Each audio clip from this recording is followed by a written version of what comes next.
So recently there's been a number of comments made both on some of the social media platforms as well as occasionally made by students, actually. So I just want to address it. And the comment has to do with how Himalayan Art Resources and the material we put out and some of our videos, we do not give enough time. We do not explain enough. We do not talk about the meaning. We do not talk about the meaning of the symbolism of different tantric figures or different religious, possibly, concepts that appear symbolically in the art. So what I'd like to do is just sort of go over the key points here of what we actually do. So there's actually, in terms of the topic of Himalayan art, really in its fullness, yes, you can include a lot of religious contexts, but really what we're talking about primarily are four things. We're talking about art, we're talking about iconography, we're talking about meaning, and then we're talking about function. These are the four main topics. Now, I'm not saying that these are the main topics for Himalayan Art Resources. I'm saying these are kind of the main topics for this sort of field of study, which includes very much so religious context, Buddhism, and different Hindu, and occasionally tribal. So four types of main fields of meaning, symbolic meaning. Now, in terms of Himalayan Art Resources, what we do is we do primarily art and iconography. We explain what you're actually looking at. Meaning is an abstraction. That's not something that you actually see in the painting. It's something that you have to be told or you have to read about. And the function is an abstraction as well.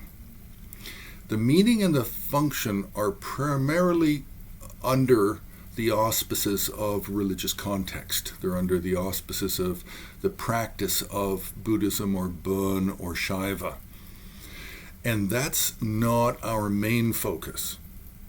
The main focus of HAR is the art and the iconography, what you can see, and what the meanings are of that, not the abstract meanings that are slightly behind, because then you're just focused really on religious context.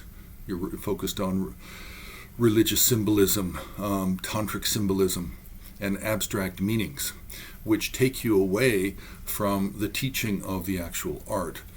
So now further to that, point number 3, topic 3 here, meaning.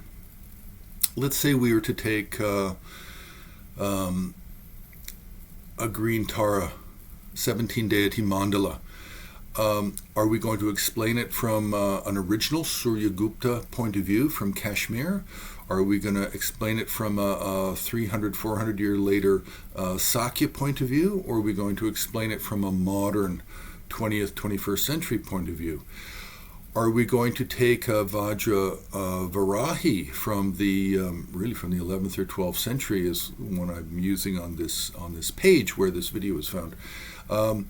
Are we going to explain it from its Kadampa point of view? Because we have Atisha, and we have in the upper left corner, we have Dromton in the upper right corner.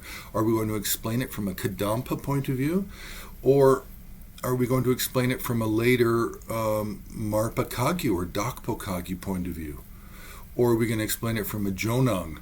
Or maybe it's going to be the same figure, identical figure, as what might be discovered in a Nyingma revealed treasure. So how do we explain it?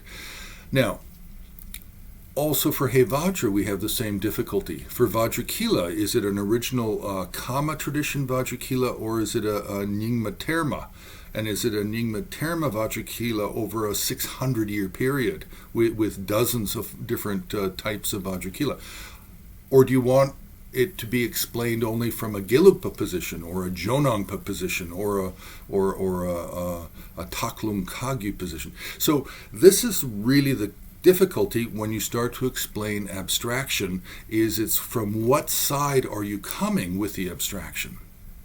Or is it just general tantric theory, which may or may not be acceptable to many of the other traditions? So Himalayan art resources does not go into any deep meaning on the symbolism or onto the function, because even different aspects of the art can be used functionally different by different traditions. So we focus on the art and the iconography, painting, sculpture, murals, a little bit of architecture. That's really the focus and the role and the actual mission of Himalayan art resources. So we'll leave it there for now. Press the like button. You can subscribe. You can join HAR on Patreon. And very importantly, you can make a donation directly on the homepage of Himalayan Art Resources.